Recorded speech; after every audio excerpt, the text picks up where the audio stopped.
Now let's move on to the area of mummy bloggers or kid influencers or kidfluencers as they're known.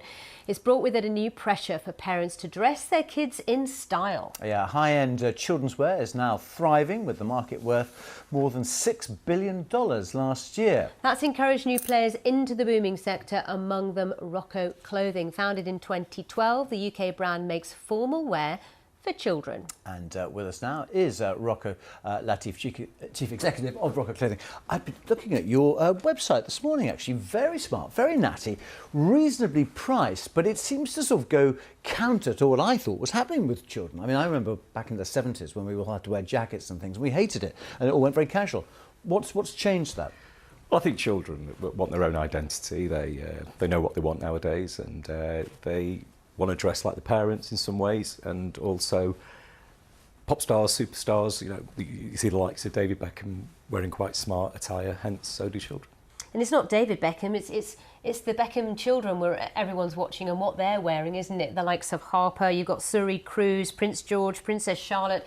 You know, there's so many celebrity kids out there, and what they're wearing plays a big part in what their peers want to wear. Is that right? That's right. Yeah. So what we try and do, we try and offer an on-trend at children's clothing at different price points. We specialise solely in formal wear. We have an appetite around the world for our garments, for the British brands that we stock.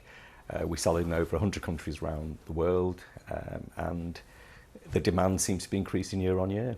And you're seeing demand going up year on year, but when you started this company not so long ago, I mean, you were in dire straits, weren't you? Yeah, so we were close to bankruptcy. We had a wardrobe full of stock from an old market stall business that I had, which was formal wear. And we put it online, and the internet allowed us to have this platform to sell to a global environment, a global customer base.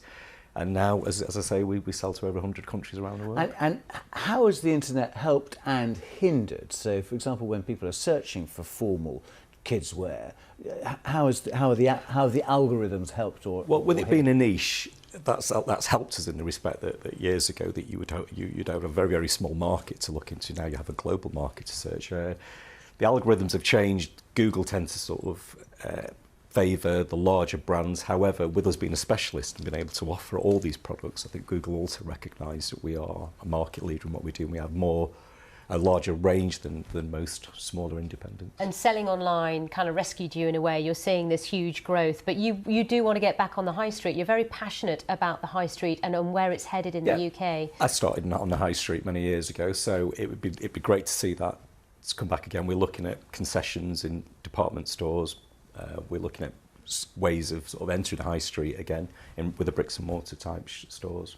I mean, fashion is a ruthless industry. Everything is knocked off by cheaper competitors as well. I mean, if you're making this stuff, are you facing a lot of competition? Is this a growing area? Yes, however, brand awareness, and people will always, once they've had a good experience with a particular brand, do tend to sort of go back to that brand. So we try and offer that experience where you would be guaranteed a product at the right price, at the right quality. And just looking at your website, Sally, I'm not sure if you had a look, but $60, $70 perhaps for a 2-3-piece suit for kids aged, 11 or 12? Yeah.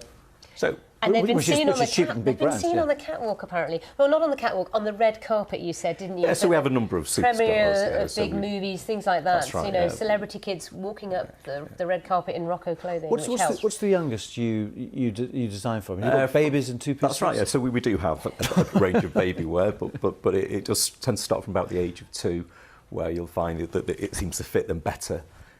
But they look incredible. And in terms of where your clothes are made, you've got many factories worldwide, haven't you? How do you make sure that the conditions, you know, where this stuff's made is okay? So we have a team of people that frequent these factories on a regular basis, and we ensure that all our standards are met.